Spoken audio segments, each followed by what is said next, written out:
Hi, my name is Grant Kramer, and I am a professor emeritus at the University of Nevada, Reno. In this video, I provide the answers to the previous quiz for my plant physiology class. 1. ABA is a plant hormone that can, and the correct answer is D, all of the above. A, inhibit growth, B, protect plants from water loss, and C, close stomates. 2. SNRT proteins are A, positive regulators of ABA signaling. 3.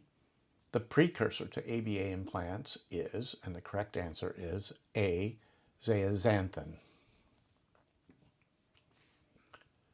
4. The receptors for ethylene are located in the, and the correct answer is E, none of the above. It's located in the cytoplasm. 5. Gibberellin is antagonistic to ABA or abscisic acid during, and the correct answer is C, seed germination.